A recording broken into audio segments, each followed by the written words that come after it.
E falando sobre saúde bucal, acho que complementa super bem, né? Falou do sono, peguei no meio, falando sobre alimentação. Quando a gente fala de uma mãe, de uma criança, a gente tem que pensar que ela veio de uma mãe, e essa mãe, ela era uma mulher, que era uma filha ou uma esposa.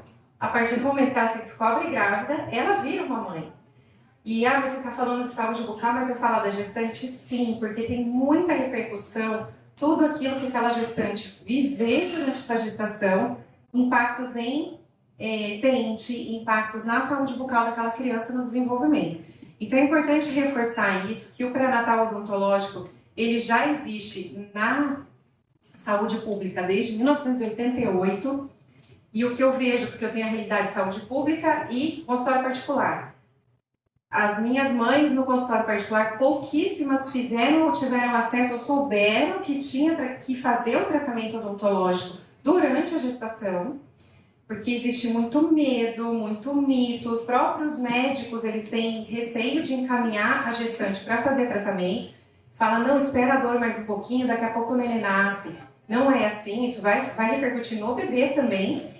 E já na rede pública, a gente, quando eu faço as palestras no hospital, eu sempre questiono quem fez o pré-natal. Porque na carteirinha do pré-natal do SUS tem uma parte que tem que ser preenchida pelo dentista. E essa gestante, ela precisa passar ao longo desses 9 meses de gestação, nos 3 trimestres. Então, o ideal é que ela tenha 3 consultas no dentista, de preferência um odontopediatra, para falar sobre o pré-natal. Ela pode fazer um tratamento dentário, uma restauração com o dentista dela, mas ela precisa do odontopediatra para fazer essa orientação inicial. Então, quando a gente fala desses primeiros 1000 dias de vida, e agora já está tendo uma tendência a falar sobre os primeiros 1100, então a gente está antecipando os 3 primeiros meses antes da concepção, aquele que a gestante, quando planeja e dá certo, ela vai chegar no médico, vai tomar ácido fólico, enfim, vai fazer todo esse planejamento, esse período também está sendo acrescentado nesse início de vida da criança. Então, a gente está falando de gestação, que vão dar mais ou menos 9 meses, no meu caso foram 10, 41 e meia, né? A gente vai falar sobre todo o período da gestação e os 2 primeiros anos de vida. Deixa eu ver, aqui. E tudo que essa mãe e essa criança passarem juntas nesse começo, seja emocionalmente, os impactos sociais, as carências, os estímulos, a falta dos estímulos e a parte nutricional, tudo isso vai afetar lá na vida adulta. Então, hoje em dia, nós adultos, a gente sabe que isso teve uma repercussão lá de trás também. Então, são fatores que vão sendo somados e que vão repercutir quando a gente vira um adulto. Então, é importante a gente reforçar isso para a mãe. E claro, né, quem aqui já teve filho, já passou por uma gestação, nem todo mundo tem aquela gestação linda, maravilhosa, né? Então, tem enjoo, tem azia, aí a gestante fica muito seletiva, vai para muito carboidrato, porque muitas vezes é a única coisa que desce, muita água com limão para descer, não consegue escovar o dente. Então, é justamente o odontopediatra que vai falar, não, peraí, não vamos escovar o dente de manhã, vamos mudar alguma coisa. Então, a gente não vai ficar sem escovar, mas fazer toda essa questão, toda essa orientação. Desmistificar, então, que gestante não pode fazer radiografia, pode fazer radiografia sim, quando indicada, como qualquer criança, como qualquer bebê, como qualquer pessoa. Controlar a ansiedade, explicar que não existe essa história de dente fraco, que o bebê está roubando o cálcio da mãe, medo de anestesia. Se eu anestesia um bebê, o meu pacientinho de consultório mais novo tinha 36 horas de vida para a cirurgia. Então, se eu posso anestesiar um bebê com segurança nessa idade, eu posso anestesiar a gestante. Então, tranquilizar os pais e trazer que aguentar dor ou ter sangramento gengival, que é muito comum, que as pessoas referem muito, não, minha gengiva sangrou a gravidez toda, o médico falou que era assim mesmo. Não é para sangrar.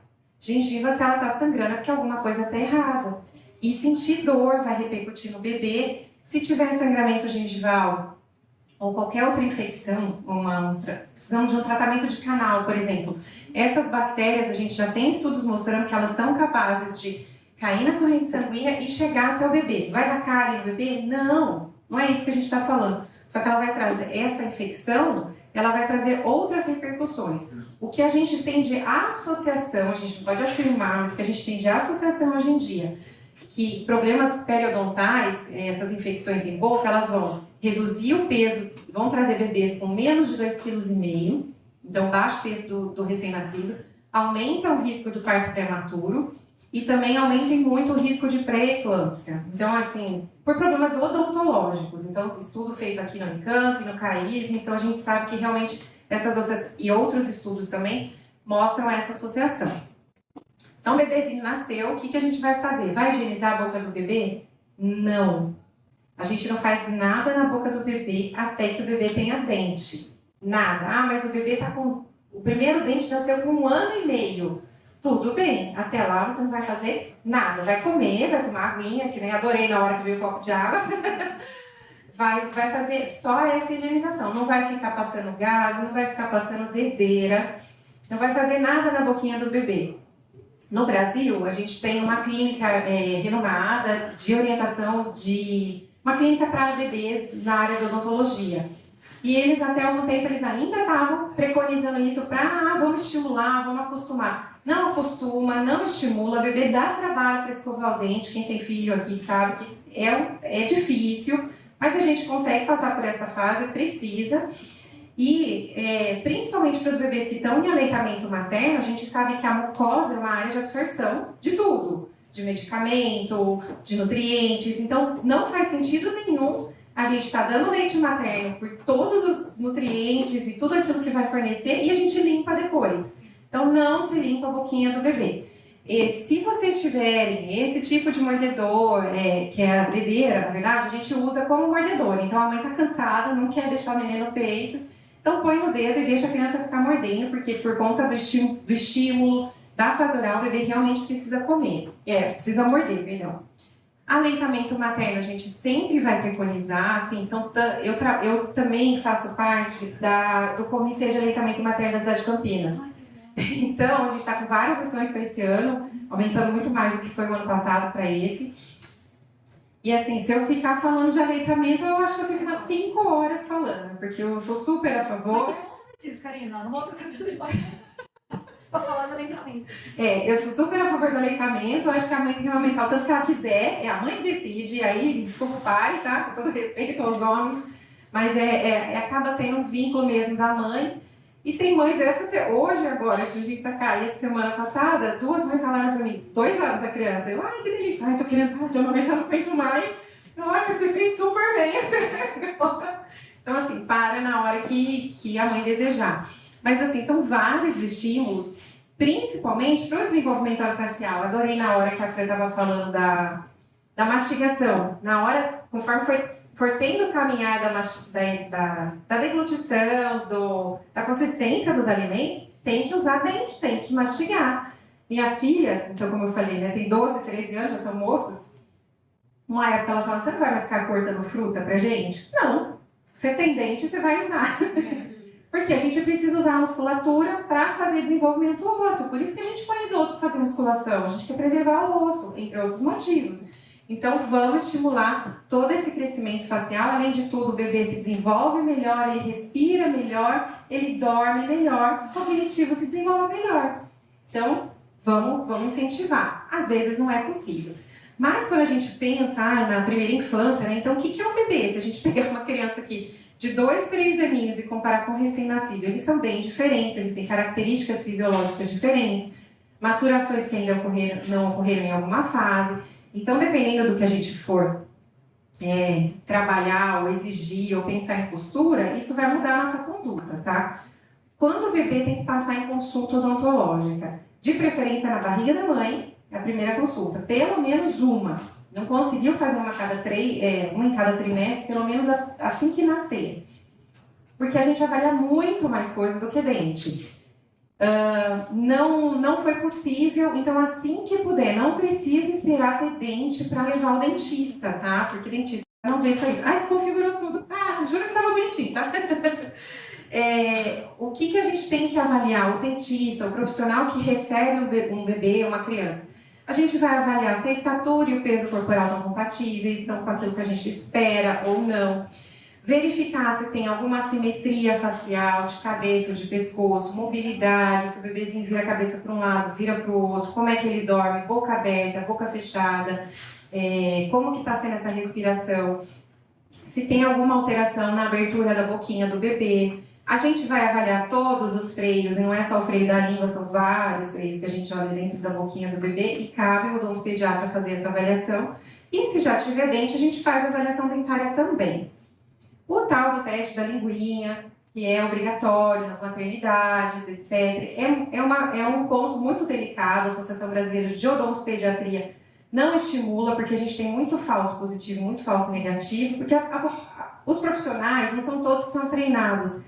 É um exame que é difícil ser feito, tá? É difícil. E nos hospitais, o que geralmente, não dizendo isso para todas as formas, mas generalizando um pouco, o que a gente vê na realidade é que assim, só pega o bebê, levanta a linguinha do bebê com uma espátula. Se ele estiver grudado bem ali no rebole onde vai nascer o dente, a língua está presa.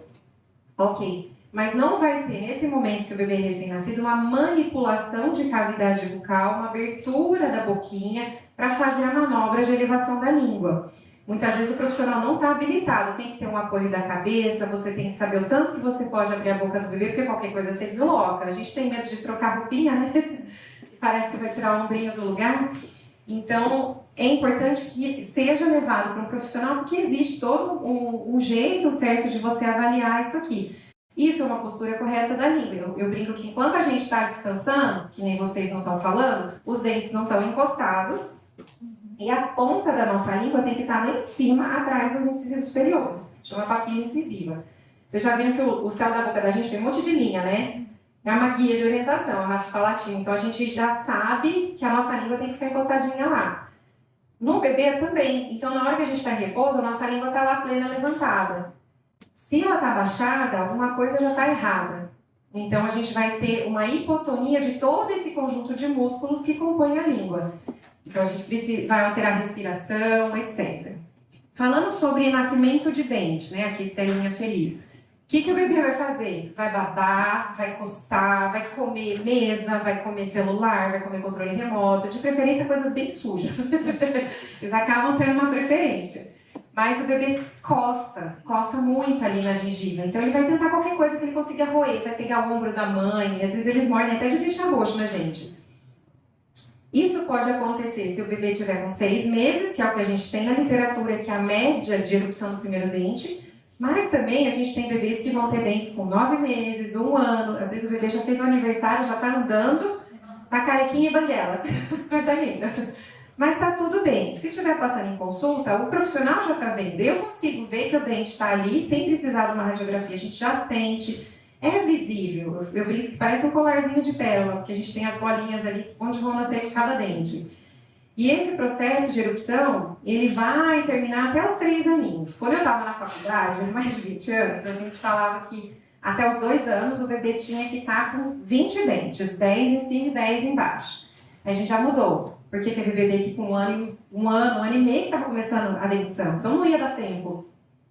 Então hoje em dia a gente fala que até os 3 aninhos, via de regra, pacientes rígidos, né, sem nenhum comprometimento, eles vão estar com os 20 dentes em boca antes dos 3 aninhos ou até os 3 anos. Tem bebê que nasce com dente, tem bebê que tem dente na primeira semana de vida. Tudo isso é feito a conduta, tá? Alguns precisam ser extraídos, outros não necessariamente, enfim. A gente deixa isso para quem tiver dúvida me chamar, qualquer coisa. Mas, tendo dente, a gente tem que escovar. Se não tem dente, a gente não vai fazer escovação, não vai fazer nenhuma limpeza. E como é que a gente acalma o bebê, né, para esse momento? Porque realmente tem bebê que, quando você olhou, nossa, o dente já nasceu.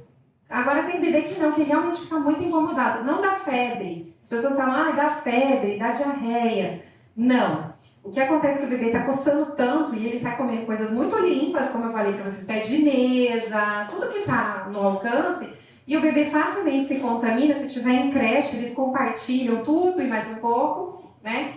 E aí, essa fauna que eles adquirem aí, vai fazer com que eles peguem essas enteroviroses e aí eles acabam, por conta de uma contaminação secundária ao coçar e compartilhar vírus, bactérias, etc., daí eles acabam tendo um desarranjo intestinal, uma diarreia, alguma coisa assim. Mas realmente coça, porque é um processo inflamatório o nascimento do dente. Então aquilo coça, quando a gente está com uma cicatriz que está coçando, que está cicatrizando, aquilo está coçando. Por isso que a gente tem que hidratar, tem que tratar, enfim. E aí existem algumas pomadas que o pessoal tem por aí, né? Então a famosa é a Nenedente, se vocês estiverem com pediatras mais antigos, eles ainda preconizam, e são pomadas anestésicas. Além de elas serem altamente contraindicadas, o efeito é muito curto. Então, para que você vai gastar dinheiro para comprar uma coisa dessa que não vai resolver a situação? Então, a gente vai para a linha da camomila mesmo.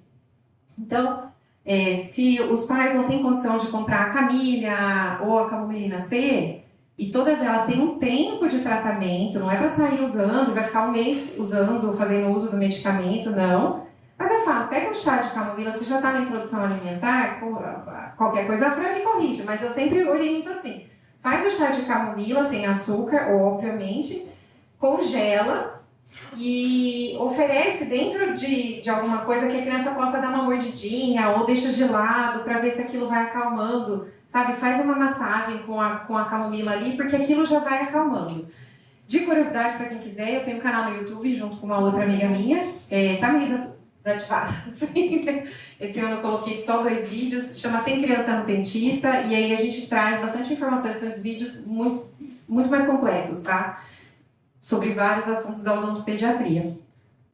Como eu falei para vocês, a gente consegue ver que a gengivinha tá ficando espessa, aqui o dentinho tá começando a rasgar, aqui já tem uma pontinha. Aqui eu já vou começar a escovar? Não. Aqui você fala com o odontopediatra, olha, tá nascendo. Aí, calma, a gente espera ter uns 2, 3 milímetros para escovar. Imagine a minha ansiedade para escovar o dente da Sofia, né?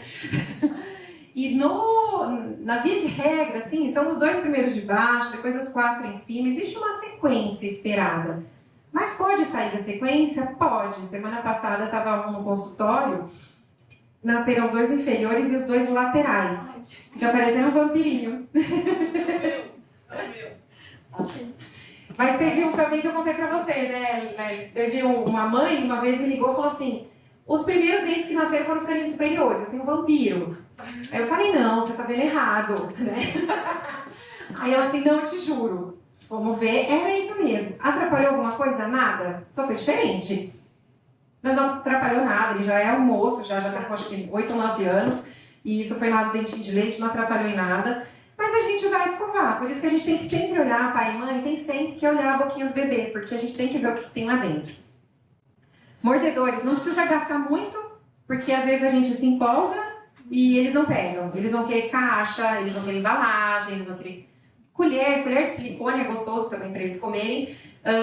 Eu não tinha isso na época que eu fui mãe, mas eu achei muito interessante, eu usava muito isso em palestra antes da pandemia, esses colares. Tem um certo, né? Esse colar mordedor não é qualquer um que você vai comprar na esquina. Tem um material correto para não soltar. Tem essas luvas mordedores, então eles colocam aqui. Isso tudo é muito interessante porque coça. E aí, por que a gente vai manter dente de leite? Ele vai cair, né? Vai cair. Os pais falam assim, mas vai tratar canal do dente de leite? Se tiver que tratar, eu vou tratar. Se eu tiver possibilidade de tratar, eu vou tratar. Não queria, né? Queria estar brincando com a criança, queria estar fazendo prevenção. Mas, além da função estética, da função de mastigação e digestão, isso vai estimular e servir de guia para o crescimento ósseo. Então, o dente de leite ele vai servir para o outro dente vir, então eu vou ter osso presente naquela base. Quem aqui já teve algum vovó, bisavô, que estava usando dentadura, a dentadura de baixo não para, porque não tem mais dente, você perde o osso.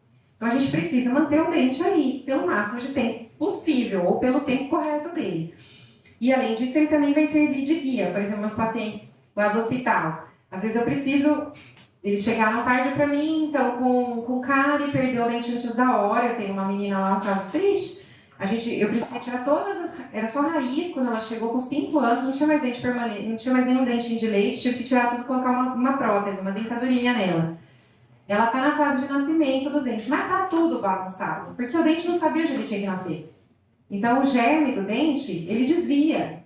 Se ele tá dentro da raiz de um outro dente permanente de leite, ele sabe que ele tem que nascer ali. Ele não vai fugir. Agora, se eu não tenho mais aquela guia, ele vai se perder no meio do caminho. Como eu falei para vocês que é um processo eruptivo, durante o nascimento de dente, às vezes os pais observam e ficam assustados. Então, nossa, tem um hematoma ali, tem uma bolinha de sangue, bateu um brinquedo e machucou. Super comum de eu escutar isso. Ou às vezes faz uma bolha mesmo, sem sangue. Como é que a gente chama essas alterações? De cisto ou de hematoma de erupção. Convém entrar em contato com o odontopediatra quando isso acontecer, se acontecer. Então, assim, conversa com o profissional, a gente vai avaliar se aquilo está causando algum desconforto, porque às vezes o bebê daquele lado não consegue comer. Só que eu preciso que ele coma daquele lado para ele romper isso aí, para estourar. Mas às vezes o bebê não consegue. Então, às vezes precisa de uma intervenção super tranquila para fazer em consultório, não é nada difícil, não. Escovar, estimular a escovação com imagens. Lembra que a gente estava dando exemplos? As duas mencionaram exemplo também fala. A gente escova o nosso dente quando o filho é pequeno, a gente está na fase de perrengue, a gente vai cuidar da gente depois a criança vai dormir. E não pode, eles têm que ver que a gente usa fio dental, que a gente escova o dente, que isso faz parte e está tudo bem. Então eles precisam ter acesso a isso. E quando a gente estiver cuidando da boca do bebê, da criança, a gente tem que afastar os lábios, porque senão a gente não enxerga. Se a gente corta essa imagem aqui, vai parecer que esse dente está super limpinho. Aí você afasta o lábio e fala, opa, não tá limpinho, porque não tá afastando para escovar. Então é importante, a gente tem que ver tudo, né? Aqui para vocês perceberem, né? Aqui é uma boca perfeitinha, limpinha, uma graça, e aqui a gengiva tá saltando, tá gordinha, tá inflamada. Então aqui é doença, chama doença periodontal e a gente precisa tratar isso. Tipos de escova, todas as infantis são muito bem aceitas, muito bem-vindas, mesmo porque elas não vão durar quase nada, porque a criança vai comer, vai morder, vai mastigar e vai estragar. Se durar, são 2 meses, o adulto 3. Cada 2 meses troca. Se pegou uma infecção, teve alguma doença, alguma coisa, descontamina essa escova. A não conseguir descontaminar, já explico como, não conseguir descontaminar, então troca. Descontaminação de escova. Então, algum tempo atrás eu explicava, desinfetante a gente não usa aquela solução clorada para desinfetar a verdura? Mesma coisa escova de dente. Lava, tira a pasta de dente, coloca lá, pelo menos uma vez por semana, porque a gente entende a correria de todo mundo, da vida e tal. 15 minutos, enxágua em água filtrada e deixa overnight, né, coisa de laboratório, a gente deixa do dia para a noite em outra água filtrada para não sobrar nenhum resquício de cloro ali. Mas tem um trabalho recente da PUC, feito na PUC por um colega meu, professor, que ele viu que qualquer um desses bochechos que a gente tem que contém a clorexidina que a gente usa para descontaminar o ambiente hospitalar, né, etc., e geralmente os pais têm, aquele bochecho, se você deixar a escova por 30 segundos e enxaguar, já é suficiente para descontaminar. Então é fantástico. Comprei eu não tinha em casa. Não tinha, porque a gente não indica fazer bochecho diário. Daí eu deixei um só para fazer limpeza de escova e também de protetor, a caixinha que vai na escola, né? Então aquela necessaire do bebê, da criança, a gente tem que limpar aquilo diariamente, tá? Quantidade de pasta. Recentemente também eu postei falando que, na minha visão, creme dental é medicamento. Pela Anvisa não é, não estou criticando nem contestando. Mas eu sempre falo isso para os pais, porque não é para a criança ficar segurando tubo de pasta de dente. Não é para a criança querer comer pasta de dente. Precisa ser pasta infantil? Não, mas precisa ter flúor a partir, aqui ó, tem que ter isso aqui, mínimo 1000 ppm de flúor a partir do primeiro dentinho. A quantidade é igual ao remédio, então a gente tem que mostrar isso para os pais. 1 grão de arroz cru, porque o arroz cozido está inchadinho, está maior, e até os 3 anos, e a partir dos 3 anos, quando a criança já está cuspindo, 1 grão de ervilha. É só isso, porque não é a pasta que limpa, é a escova. Então, por que a gente fala até os 3 anos? Porque geralmente a partir dos 3 anos a criança já consegue cuspir efetivamente, antes disso ela está engolindo. Mesmo assim, a gente tem dose segura, quantidade segura para isso ser usado. Então é importante que isso seja preconizado, porque o flúor da pasta de dente, né, o fluoreto, ele vai ter muito benefício. A gente já tem mais de 40 anos de experiência, de pesquisas, principalmente aqui no Brasil, um pesquisador aqui no Unicamp já foi, mostrando que realmente reduz o índice de cárie. Mas a minha família lá do hospital tem uma renda mais restrita, não consegue comprar a pasta da Peppa. Não tem problema, vai usar a pasta da família, respeitando a mesma quantidade, é o mínimo, não existe um máximo. Então a gente vai trabalhar com esse mínimo. Então essas pastas convencionais, das marcas de mercado convencionais, elas podem ser usadas.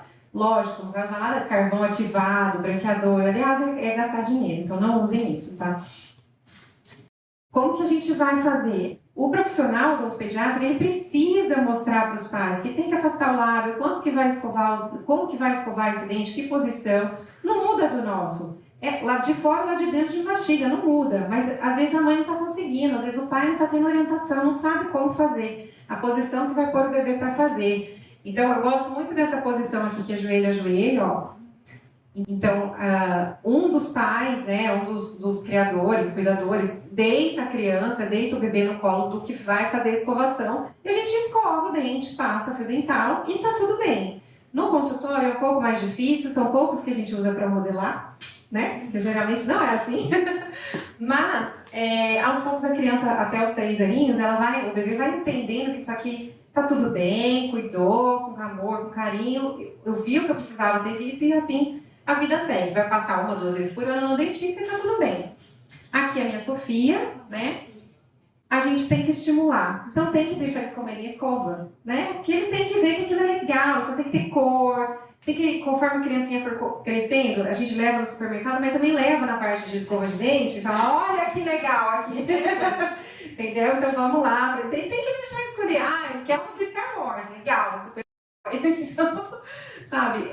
Tem música. Então, assim, cada um compra dentro daquele contexto, mas isso aqui, mastiga e escova. E, claro, sempre sob supervisão, tá? Senão eles mandam lá na garganta a judiação, né? E fio dental? Ai, meu Deus do céu. Ai, meu Deus. Fio dental precisa, gente, todo mundo tem que usar uma vez por dia. É comum e é o certo o bebê ter os dentinhos separados, que a gente chama de arco tipo 1. Isso aqui tá dizendo pra mim que a natureza desse bebê já está preparando o osso dele para receber dente permanente, vai ser maior.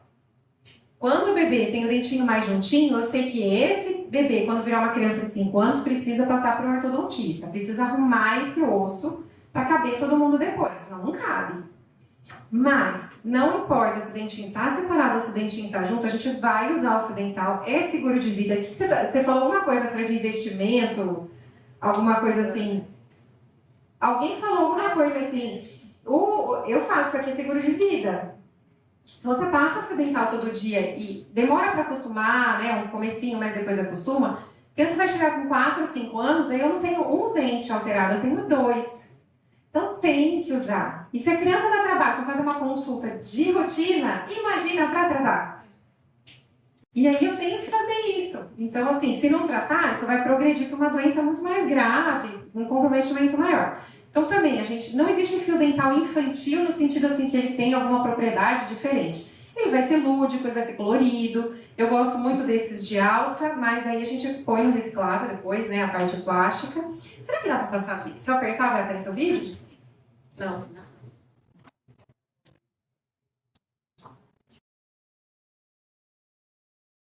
Clica nele para ver. É mostrando que é fácil, só que o fio dental, eu sempre falo, tem que passar com a criança deitada, a gente tem que estar vendo. Se a gente está ali de pé no banheiro assim, ó, a gente não consegue enxergar, fica ruim. Principalmente para os menorzinhos. E coloca o fio dental, esfrega um dente e esfrega o outro. Passa em um dente e esfrega o outro, ó. Um dentinho e o outro. Principalmente quando tem esses freios assim, bem grossinhos. Então a gente esfrega um dente e esfrega o outro. Não tem o último dente, atrás do último dente não precisa passar? Precisa. Precisa, porque ali é um lugar que a cerda da escova não vai entrar. Então ele entra fazendo essa função. Acho que vai. Recursos lúdicos, né? Na verdade, eu tô com uma mala ali da Lego, porque eu trouxe um monte de coisa, mas tá bom. Esse brinquedo aqui, que foi uma dica da Helena de novo, a Helena salvando vidas. Uma das meninas, ela ganhou isso no aniversário, ela falou, cara, olha que legal. E é verdade, porque mãe de menina tem uma dificuldade. A gente tem princesa, Barbie, né? Todo sorriso que é aquela coisa branca e não tem dente, né? Você fala, menino, tem tubarão, tem dinossauro, adoro. E aí você consegue passar no dinossauro o fio dental e mostrar pra criança que pode. Vai ter um vídeo mostrando também. Se quiser voltar pra lá, Letícia, por favor. Então, até eu demorei para vir também um pouquinho, porque a criança que eu estava atendendo agora, a bebezinha, ela estava lá toda empolgada, queria levar o dinossauro embora. Então a gente consegue mostrar o espelhinho. Esses espelhos são espelhos de campanha, eu uso muito para o atendimento dos autistas, porque daí é com esse espelho que a mãe vai ficar vendo todo dia. Eu não posso esterilizar, por isso que eles são descartáveis. Mas a gente... Deixa eu passar aqui que vocês vão ver. Pode dar um play. Mas a gente usa... Ah, virou... Nossa, peraí. Desconfigurou, não. Mas era para mostrar assim que dá pra gente abrir a boquinha do dinossauro, põe uma escovinha de dente, passa o fio dental, busca se tem carninha. Então pega a massinha, lá no hospital a gente faz bastante coisa assim, coloca uma massinha, fala, nossa, olha a sujeirinha aqui. Vai lá e tira a sujeirinha. Pra eles terem essa conscientização, eles precisam disso, né? E aí fica de uma maneira lúdica, a gente ficou lindo assim. Ai, tá bom, vou passar. Vou deixar, Letícia, ó, mostrando o fio dental e a criança vai brincando. Não deu. Entrar com desenhos que assistam primeiro para ver se é compatível. Por exemplo, eu adoro esse desenho do Caio Vai ao Dentista, esse menininho. Só que ele já trabalha muito a questão do medo, então já é uma criança assim, 7, 8 anos, para entender todo esse contexto do medo no tratamento odontológico. Mas tem alguns outros, a Peppa Vai ao Dentista, tem vários desenhos, isso aí é legal passar. Não precisa nem ser próximo da consulta, mas vai passando, nossa, olha que legal, a mamãe foi. Se vocês forem numa consulta, os pais, quando vão numa consulta de rotina, que vai ser tranquilo, eu falo, leva a criança junto. Pede pro dentista ver se dá pra ficar, porque daí a atenção, né, vai destruir, não gostou. Mas às vezes é bom que eles vejam. Ou se você tem um irmão mais velho, mais novo dá um pouquinho mais de trabalho, põe o mais velho lá na cadeira. Eu já cheguei várias vezes, já coloquei 2 crianças na mesma cadeira, escova um, escova o outro, porque assim, às vezes é pequenininho, mas uma dá força pra outra. Karina, mas você é de outro mundo, Karina. Não. Bom, açúcar, eu tenho pavor, detesto. Eu consumo muito. Eu sei que eu fui criada na bala, no açúcar e na farinha branca. Mas eu realmente não gosto. Aproveitando o gancho da Fran, eu fui muito bem orientada, só que na época que as minhas meninas eram pequenininhas, ainda usava o suco. Então tudo começou com o suco. Mesmo assim, o pediatra delas é endócrino e ele fez uma super assim, orientação de... Não existia BLW, gente, tá? Não é antiga aqui. Mas a gente fez uma coisa tão boa, e hoje em dia eu posso falar para vocês que as meninas estão com 12, 13 anos, assim, elas consomem 3 frutas por dia. A alimentação delas é boa. Eu já saí na televisão, já dei entrevista na Band falando sobre lancheira saudável, escolhida pela escola. Não é sempre assim, porque agora já tá mudando, né? Mas assim... porque aí elas estão na escola, elas veem as outras crianças, né? Aí a gente não pode criar dentro de uma bolha num contexto social, mas assim, é muito interessante isso, assim, então elas se alimentam muito bem, elas comem muito bem, elas não dão trabalho para comer e, assim, eu fui muito bem orientada, então eu colho os frutos daquilo que foi lá no passado. Ou seja, uma coisa ou outra que elas comem industrializadas aí não vai fazer diferença nenhuma. Não, porque é exceção. É exceção. Teve um dia, eu tô virando vegetariana, né? Mas enfim. Teve um dia na pandemia que eu comprei bacon pra fazer com meu marido. E as meninas falam até hoje, nossa, o dia que você comprou bacon, a gente não acreditou. Eu falei, nem eu. Já foi, já passou. Foi um insight. Mas mesmo eu, que a gente estava falando de seletividade alimentar no adulto, eu nunca gostei. Sabe aquela abóbora que a gente fala cabotiã ou cabotiá? Minha mãe sempre tentou me fazer comer, nunca forçou, mas insistiu bastante. Eu nunca quis. Eu engravidei da Sofia, teve um dia que eu estava com muita vontade de comer aquilo. Eu fui no mercado, eu comprei, liguei pra minha mãe e falei, não ri! Como é que eu faço isso? Lógico que ela deu risada e falou, tá vendo? Mas é porque o nosso paladar também, né, ele não é o mesmo para sempre. E aí, daquela vez para sempre, toda semana eu tenho que comer. Então foi uma coisa que nunca mais me abandonou. As meninas ainda ficam meio assim, acabam aceitando mais quando é uma sopa e tal. Mas, enfim, mas é para dizer que realmente é um investimento que vale a pena. Cárie, dói, tá? É um problema de saúde pública muito sério. É a doença infecciosa mais comum do mundo.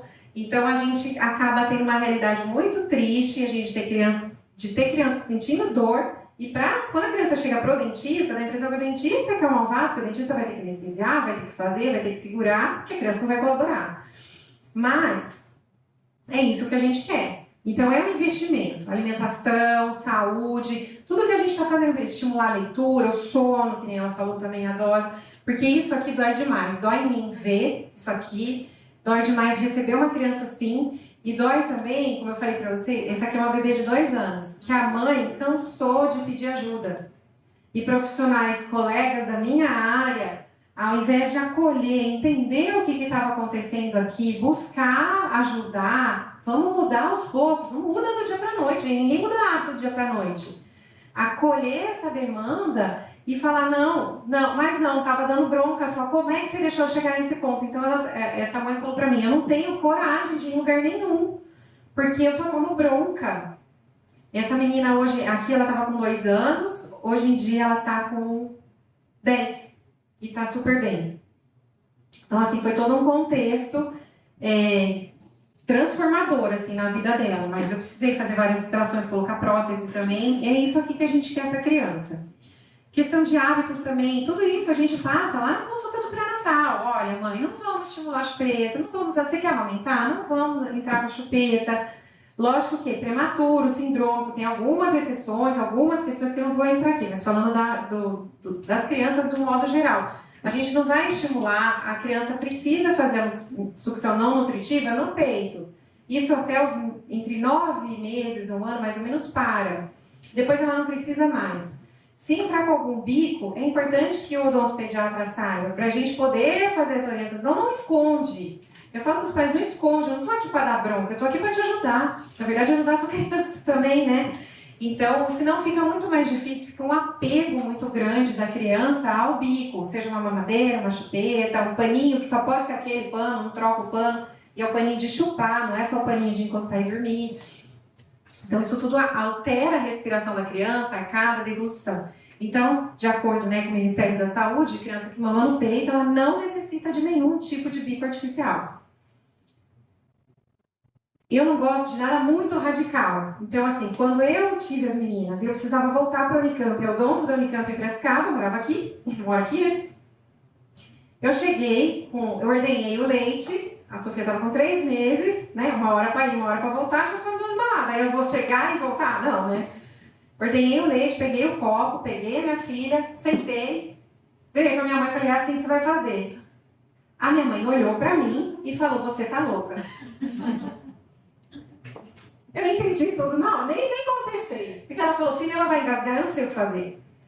Lembra que você estava falando do BLW? Eu não consegui fazer BLW na minha segunda, eu estava começando, porque ela engasgou. E eu fiquei com medo. Então eu sempre fiz a tradicional nas duas. Aí eu estou precisando de uma ajuda e a pessoa que vai me ajudar não está pronta para fazer aquilo. O que eu vou fazer? Eu vou aceitar. Era uma mamada que eu estava fora, essa uma mamada era uma mamadeira. E uma vez uma pediatra me esculachou, falou, não, de jeito nenhum. Eu falei, não, gente, vamos ter um pouco de bom senso. Eu preciso trabalhar, ela precisa receber o meu leite, pelo menos, né? Enfim. E a vida seguiu bem assim, tá? Então, eu não gosto quando é muito radical, né? Então, por exemplo, o COFEM realmente é contra. É lindo, eu posto vídeo, os meus bebezinhos tomando. Eu acho o máximo, adoro dar leite no copinho do bebê que não tá podendo mamar. Porque eles sabem beber, eles vão sorver o leitinho e não sugar, como na mamadeira. Mas assim que eu percebi que já não tinha um apego, já saiu, aí que vieram os copos 360, essas outras alternativas. Aí minha mãe se sentiu mais segura, né? Então aqui, ó, a gente tem uma infinidade de ofertas, né? Eu trouxe a mamadeira de colher, que também não tinha, a mãe, então as coisas vão melhorando. Mas pode ser um copinho daquele americano, uma xicrinha de água, daquelas de café pequenininha, enfim. E assim que o bebê já começa a pegar, é importante que ele tenha essa autonomia do bebê ir tomando a água, do bebê ir tomando o leite sozinho, é importante, tá? O bebê tem que ser estimulado pela autonomia. Chupeta, horrível, detesto, compreendo, se eu pudesse eu tirava do mundo todas as chupetas e todos os pirulitos, mas não posso. Mas também é a mesma coisa que eu falo pra vocês, em algumas situações a gente tem que entrar, não é que eu tenho que entrar com isso, mas eu não tô naquela família, não tô naquela casa à noite. Então, já que vai mexer, me pede orientação do uso racional que a gente fala. Então, passa esse vídeo aqui para mim, por favor, Letícia. Esse vídeo eu postei já faz muitos anos, mostrando sobre o resultado do uso prolongado e indiscriminado da chupeta. Era só essa a legenda. Só essa. Então, assim, esse vídeo acabou rodando, viralizou, ficou no mundo todo. Foi interessante saber os países que usam chupetas e os que não usam.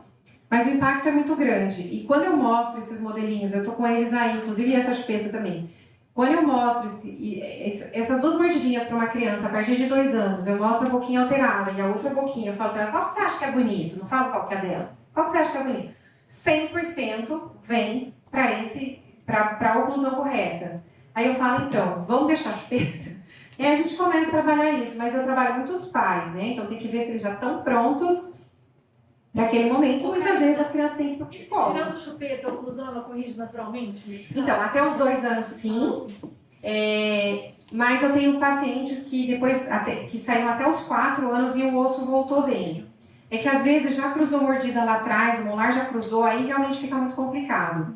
Então, às vezes tem uso de dedo, então é importante que tenha um profissional acompanhando essa família, orientando para saber como que eles vão, em que momento tirar, né? Então, assim, eu falo, fez 1 ano, acabou a chupeta, porque quem tem filho aqui com 2 anos, a criança sabe muito bem que indivíduo ela é, o que ela quer, o que ela não quer, aí você vai e tira o melhor amigo dela.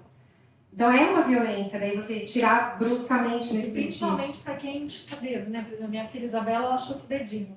Esse aqui, ó, na hora de dormir. Mas assim, a gente pegou ultrassonografia na minha barriga, ela chupava. A minha caçula também chupava dedo.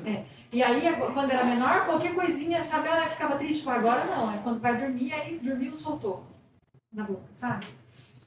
Mas é complicado se tirar, né? Ainda mais quando é a mão, né, Karina? Então, e as pessoas são muito... É muito difícil, por exemplo, eu sou odontopediatra, minha filha chupou dedo, mas ela amamentou o tanto que ela quis. E aí fala, mas então é porque ela não mamou o suficiente, ou ela não ficava o tempo... Eu trabalho com aleitamento materno. É difícil você ser criticada, sabe? Então, por isso que eu falo, a gente tem que acolher, né? Tem que ter empatia, como a Fran falou, sabe? Você tem que tentar ouvir o cenário primeiro. E aí, essa questão de bico, tanto que esse negócio aqui fica dentro da boca, alterando a postura da língua. Lembra que eu falei de hipotonia muscular? Então, a língua, ao invés de estar relaxando na hora do repouso, ao invés da língua estar lá erguida no céu da boca na hora do repouso, ela está baixada, sendo empurrada. E o dedinho também acaba alterando. E trauma também é importante a gente saber que a criança caiu, bateu a boca, o nariz ou o dente, precisa avisar o dentista na hora. Então tem que ter um odontopediatra para chamar de seu, igual o pediatra. Porque tem situação que eu preciso mandar a criança para o hospital, porque às vezes tem laceração, precisa de sutura, às vezes eu tenho suspeita de fratura de órbita ou de osso, nasal, alguma coisa assim. Que tipo de trauma que foi, que altura que foi, caiu, desmaiou, vomitou, assim, a consciência não está legal da criança, hospital, esquece que eu existo, eu entro depois. Tem trauma que precisa ir na hora no dentista. Tem trauma que você pode, no dia seguinte, a gente faz orientação no primeiro dia. Então é importante ter realmente profissional de referência. E são essas coisas lindas que a gente recebe. Então, ó, traumas que tinham acabado de acontecer, perdeu o dente inteiro. Isso aqui é o nervinho, é a polpa dentária, é um feixe vascular nervoso, né? Então tem sangue e nervo aqui. Então, essas são as situações. Quando tem um trauma que o dente vai embora, nossa, adoro. Porque eu falo para os pais, é difícil vocês ficarem vendo o filho sem dente, mas o problema foi embora. Quando o dente entra, quando o dente só balança, que depois de 1 ano tem que fazer canal, é outra história. Então, quando o problema foi embora, e geralmente os piores traumas são com chupeta, por conta da chupeta, porque o osso estava para frente, aí o problema foi embora e resolveu. Lembra que eu falei da gestação, que eu comecei falando da gestante, né? Enfim. Dependendo do que aquela gestante passa, dependendo do tempo de parto, dependendo do tipo de parto, dependendo do que acontece logo nesse pós-imediato que a neném nasceu, a gente tem repercussões que vão marcar o dente de leite e talvez o permanente. Então é um dente mais fraco, não é por causa do antibiótico, mas às vezes é criança que ficou internada há muito tempo. Então isso tudo a gente tem que orientar e tem consultas que às vezes tem que ser em menos tempo do que o usual. Então a gente sempre personifica o tempo de retorno. Tem família que vai voltar 1 vez por ano, tem bebê que eu vou precisar ver a cada 3 meses, enfim. E a gente vai ajustando dependendo da demanda. Algumas alterações, então percebeu que tem uma bolinha, tem um dente diferente, com formato diferente. Tudo isso é visto em consulta, tudo isso a gente vai orientar, vai esclarecer o que faz. Infecções, né? Candidíase, pé-mão-boca, estomatite, tudo isso aqui causa uma comorbidade muito grande em boca, porque estoura lesões diáfitas em boca, não dá para comer, não dá para escovar o dente, mas não pode ficar sem escovar, porque na cavidade bucal a gente tem, né, em harmonia, em equilíbrio, bactérias, fungos, e se a gente entra com uma doença que a gente não consegue escovar, a gente desequilibra isso.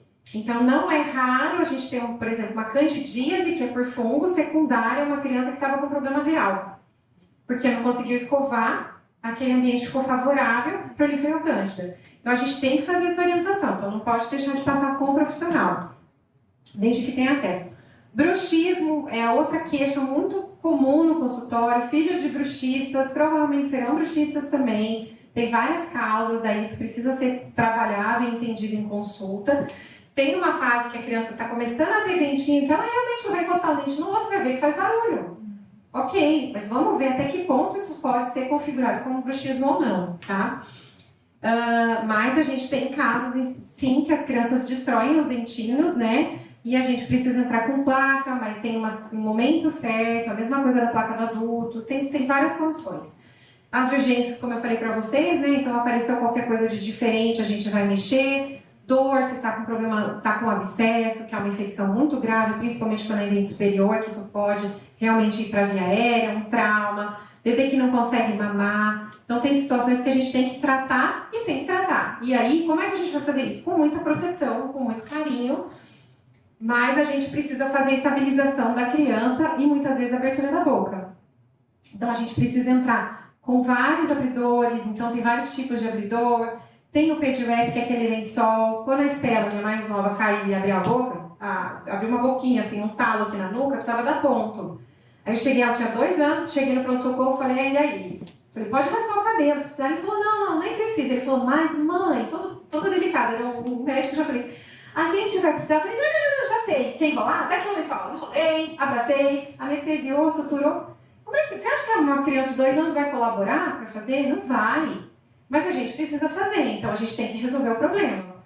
Então a gente vai tratar, mas com proteção. Tanto que a gente chama isso de estabilização protetora. Então muitas vezes a mãe, deita sobre a criança e a gente faz o tratamento e brinca depois, entra com essa parte lúdica. Estimular na consulta momentos assim que a criança possa ficar brincando. Tem vegetais no consultório, viu, Fran?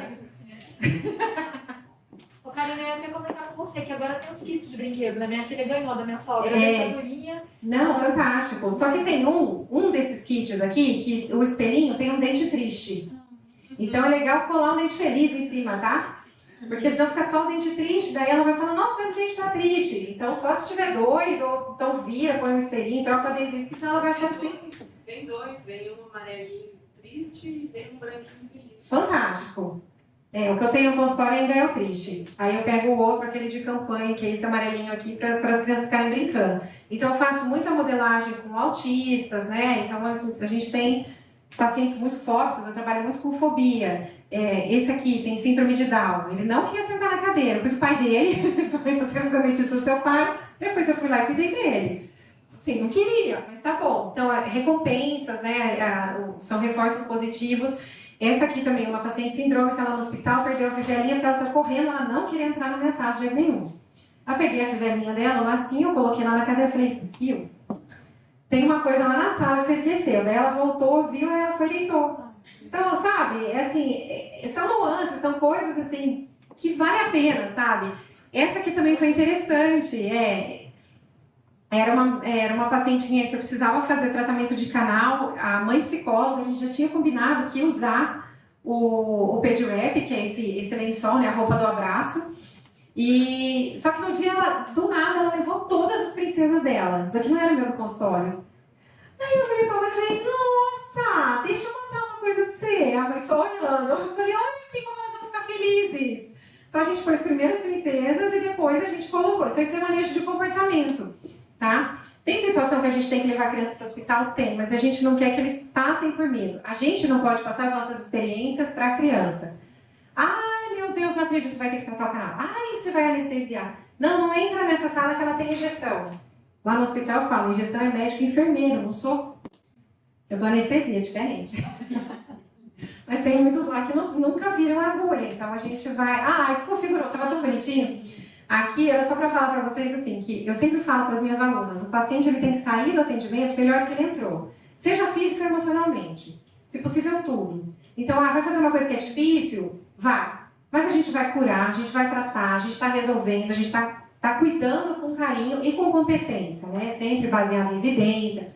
do que a gente tem de mais recente. Então, essa menina que estava com baita de um abscesso, precisei anestesiar, quer dizer, foi uma aluna minha lá no Modic, mas assim, anestesiou, fez as remoções, foi uma cirurgia um pouco maiorzinha, eu mesma precisei entrar porque ela não conseguia tirar o restinho do dente dela, e ela ficou assim depois, ela tá mordendo a gás, porque já tirou o dente, levou sutura, e tá tudo bem.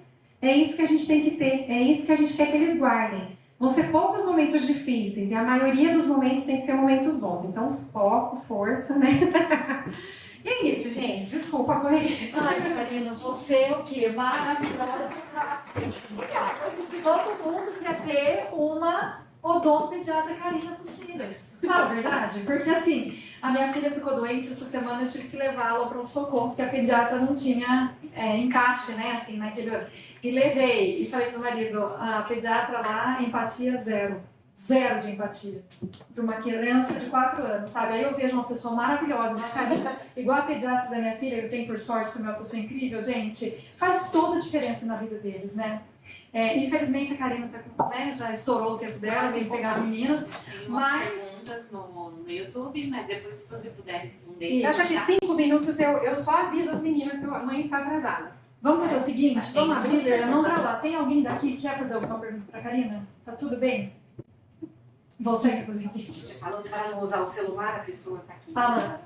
Posso Não fazer? escreva, por favor, Karina. Responde para as meninas. Fran, você.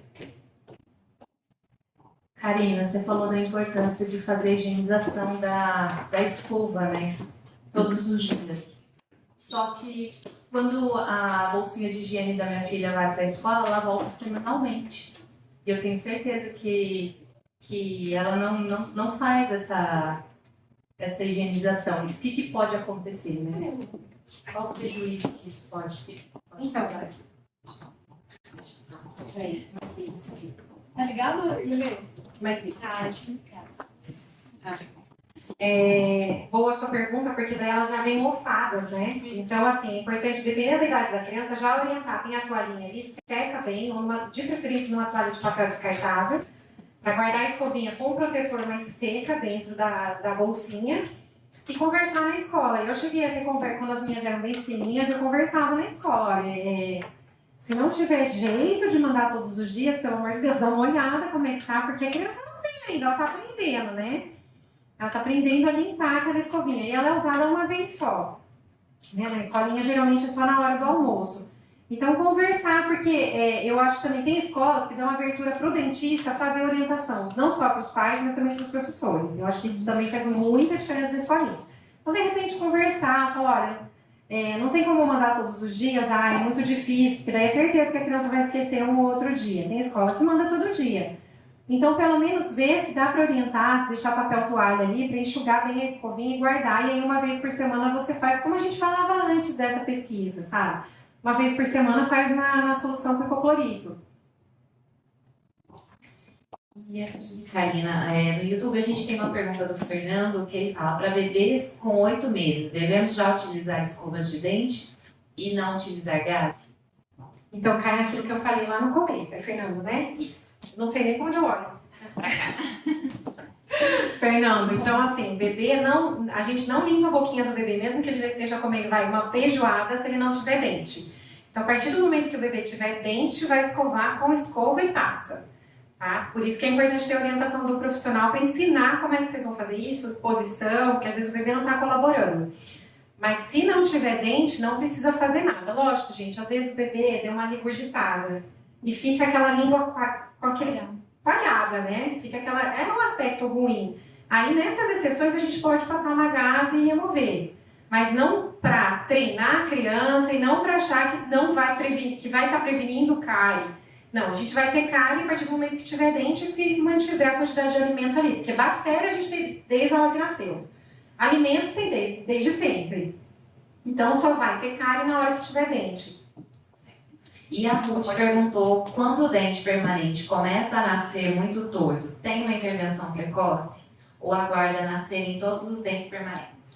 Não pode aguardar todos não. A partir de 5 anos, todas as crianças têm que passar por consulta para um ortodontista que faça ortopedia. Às vezes o odontopediatra já tem uma noção, tipo, eu que trabalho muito com isso. A gente vê se já está na hora, se espera mais 6 meses ou 1 ano. Na dúvida, manda para o ortodontista. E aí esse profissional é o capacitado para fazer a avaliação. Olha, vai precisar de aparelho a partir de agora ou não? Vai precisar de aparelho a partir de tal data. Não esperar toda a troca, porque a ortodontia, quando faz uma intervenção precoce, que a gente fala, não é precoce porque a gente não está a gente vai agir quando tiver um erro. Mas ela vai conseguir arrumar o osso, então vai fazer a parte de ortopedia, que muitas vezes depois da adolescência, acabou o surto de crescimento, você não consegue mais fazer, só com quebra cirúrgica mesmo da sutura palatina. Então é importante que faça a avaliação com um profissional a partir de 5 anos de idade. Vamos liberar a Karine.